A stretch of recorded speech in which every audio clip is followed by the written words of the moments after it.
This is one of the more challenging tracks on the calendar. Track limits are just really strict. You have no room for error, and it's really all or nothing in qualifying. About 10 points behind second place in the championship, currently in third. Hungary is definitely my biggest opportunity to show my pace and to get pole position. First 2 seconds of the lap felt brilliant. The car felt amazing. Just being super smooth, but towards the end of the lap, got pretty nervous, and just the thought of having pole position kind of got to me, and I wasn't able to put the lap together. Oliveira on pole position, the championship leader, followed by the super quick Resende. The start is my biggest opportunity.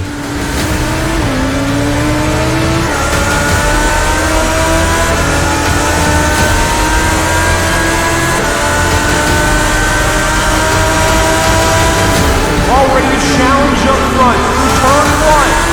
Teammates going at it. Bryce Rodriguez. By the time I realized this, it was too late, but I should have realized that there was going to be a driver on the inside. Up the inside of his teammate, forcing Pedro to wide it out. No! Hey, what's guys, Bryce here, and we're back at it again for another video. And we have highlights for Hungary in the North American Racing League. This is round 6, 2 races to go, third in the championship. Hopefully you did enjoy the intro. I really do enjoy making stuff like that. I'm just really passionate about creative work and racing, so I kind of just put it all together and really appreciate all the support that I've gotten. And yeah, let's get right into this race. Qualified P3, as you saw from the intro. Started this race, you can see just how close we are behind Oliveira. We're just trying to get as good a run as we can going down into turn 1. Getting a bit of a tow from Resende. We are just moving, darting all over the place, trying to just find an opening. This track, as we all know, is hard for overtaking, so really lap 1 when the cars are bunched up is the best opportunity. And here we go, going into turn 2, trying to get a nice late apex and just get a good run, turning just a slight bit, cold tires, and we are round. We are spun round. And unfortunately, that is how lap 1 ended. We're just going to show from a different angle here. I'm not going to dwell too much on this. So already off the line, my starts are usually pretty good. I have pretty good reaction time. So right when Oliveira takes off, we are on the gas, full beans here. And we are just trying to get a nice tow from him. But, you know, there's other cars around. Pretty much what happened was that, and if you look here, Matthew Dench on the outside, he had an absolutely just amazing run. Just look how much more speed he's carrying around the outside. He is side by side, but you know, cold tires and on the dirty part of the track just couldn't keep that speed up. And here I thought I was clear. I really thought that no one is going to go down the inside. He's too far back, but once again he shows his amazing speed and sticks his nose down the inside, and I just turn in and just really just did not realize he was there. Here's another angle of it. I didn't know if I hit the grass or something. Honestly, he was in a really just a bad spot. Not on his part, just a bad spot in general. That's really a big blind spot, and even if crew chief said something, I guess I wasn't paying attention, and I just turned in on him. I would not say it's his fault, and I don't really know if I would say it's my fault, but I will definitely take blame for that because I did turn in and hit him, and that's one of the things you kind of have to realize, that, you know, I do think that part of it is my fault, but at the same time you could say, oh, you know, he shouldn't have been there in the first place on lap 1, but I should have always on lap 1, always assume that someone's going to be there. You know, in F1 you have Martin Brundle saying that all the time, always assume that a car is going to be there on lap 1. But moving on from that, honestly, I really had the urge to quit the race. I wasn't really mad, but I was like, wow, you know, all that work in qualifying, but you know, just that inner line inside of me said no, and here we are fighting back, and this is the climb to P5, passing a car on the outside there, and this is the battle. Now up here was probably one of the biggest crashes I've ever seen in iRacing. Just, I'm not even gonna go over what happened here. I don't really know what happened here. Just making our way through carnage and chaos. This is worse than I've seen in official series. But moving on from that, just getting a good exit, and we're already behind this BMW, and we're gonna move to the inside and overtake him, and another car on the inside there. Now I do apologize for not having overlays on. I didn't realize this, but I am going to be having overlays so you can really see the position I'm in. Now, another opportunity for a car here. We're going to blow by him, and you'll see here just, I don't know what that's about, but 2 more cars just spinning out on the track. And there are 40 cars or 39 cars on the grid. So just keep in mind that I was in 39th place, and I did not expect to be in the top 10 at all. I really expected to be in 16th or 15th, but I just kept pushing and pushing and pushing, and you'll see the outcome here. Chasing down the 129 car. Really beautiful livery, honestly. I do really like the orange and blue, just a classic iconic color. Moving to the inside, just having a look down here, but we have to fully send it, considering that what just happened to us. We really need to take as many risks as possible, and especially with the Lamborghini, you really can send the car down the inside, which is what we did. Braking at the 100-meter board, using a bit of the track on the right, swinging into the left, almost taking a double apex there, and we're just trying to carry as much speed as we can, and heading up to this super fast left-hander.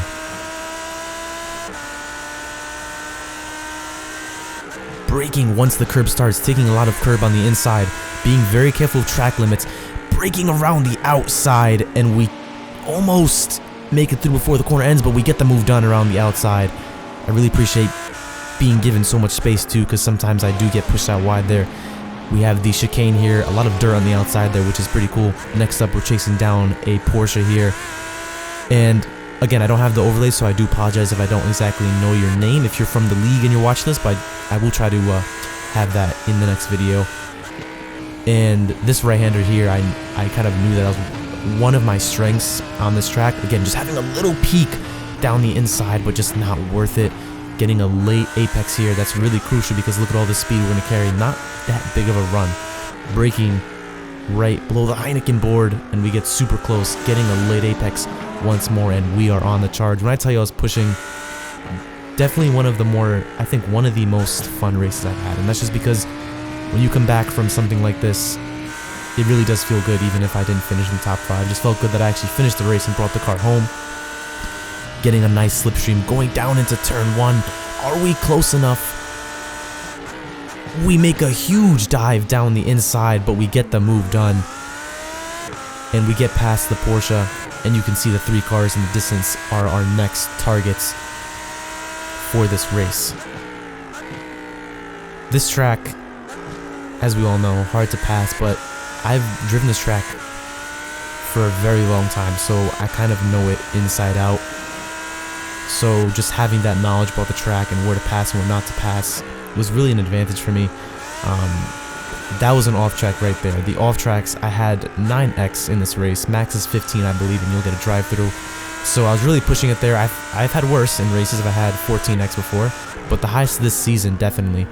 Taking this inside curb and the next inside curb right there. Be careful with the grass on the right hand side.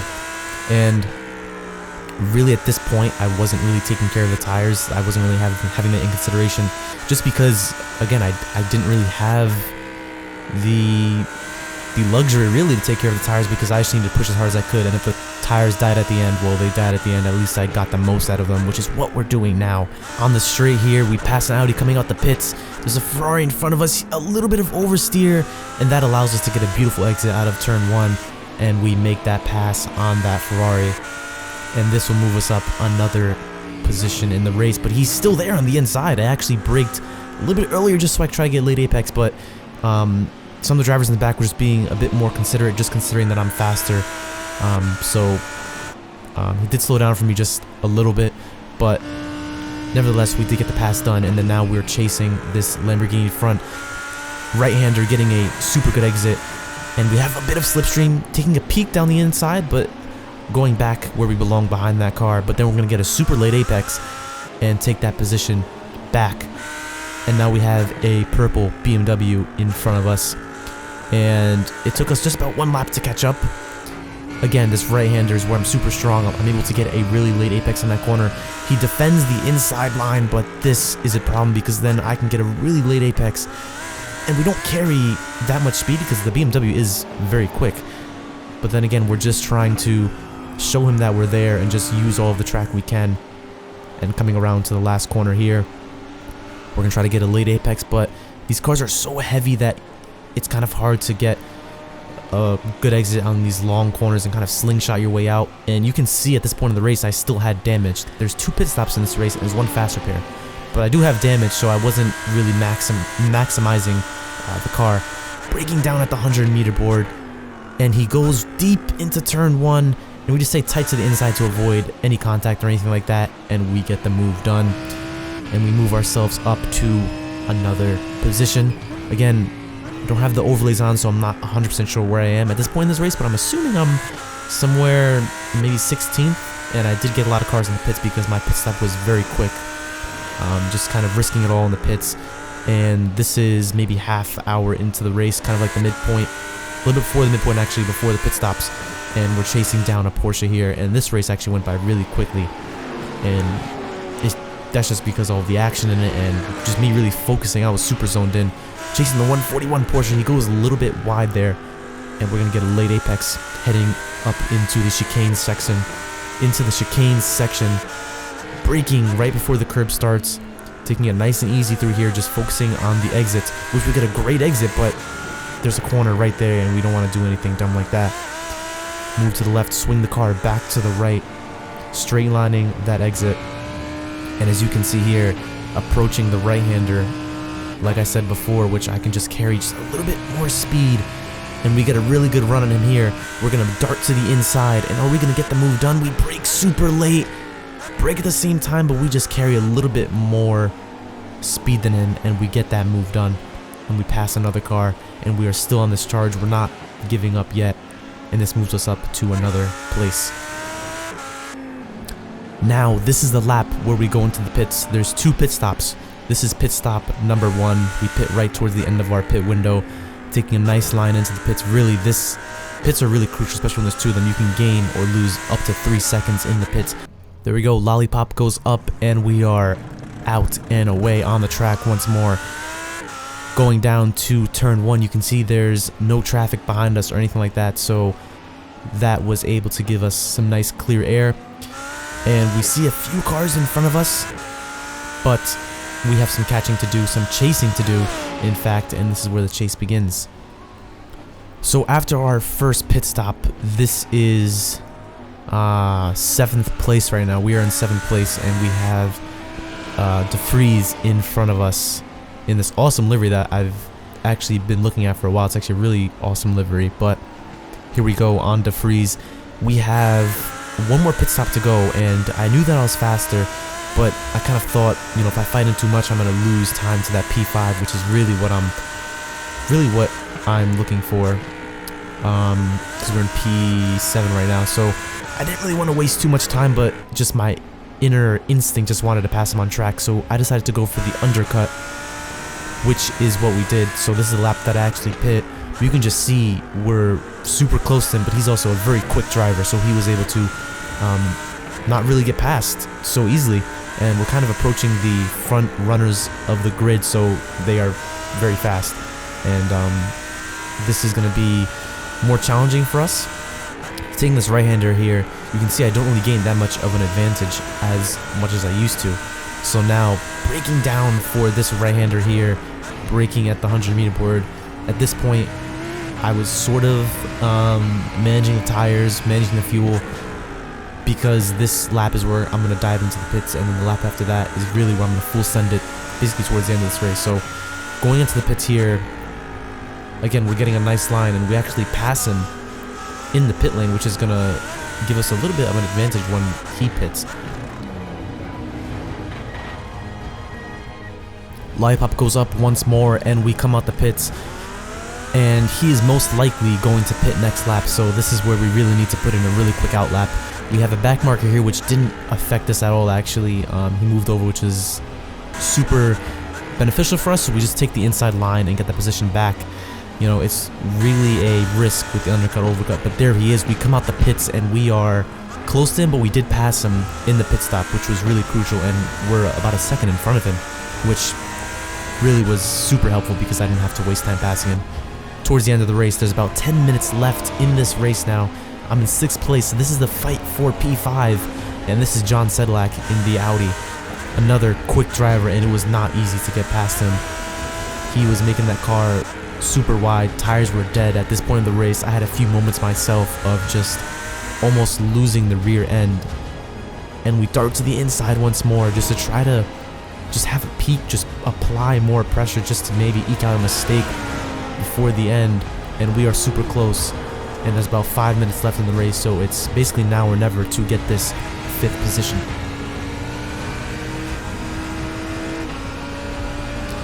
Going through my favorite right-hander on the track. Be careful with the left-hand side because you can get it off track. We have a super good run. And we're going to move to the inside, braking at the 100-meter board, not too late. And we get the move done. Leave plenty of room so we have no issues with contact. And we moved ourselves up to P5. I was following him for a while. What a great race. Unfortunately, I wasn't able to fight with the front runners like I hoped, but that just shows that you can spin out on lap 1 and have a good result. And really, if I was in the top 10, I would have been really happy, but just don't ever give up in these league races or in any race online, because you really can have a good result if you just push, especially in these long races. Anything can happen. And we have about 1 lap left, and that's going to basically be it. No more passes after this. Just had the white flag lap, and then came home to take P5, so I'm very satisfied with that. Thank you guys so much for watching. Be sure to join the Discord. Check out the new Evolution merch that will be fully releasing in 2022. But there's a link down in the description. Check that out. Be sure to check out the next streams. The next race is going to be coming up soon in Phillip Island. That's going to be an awesome race. Thank you guys so much for watching, and I'll see you in the next video, guys. Bye-bye.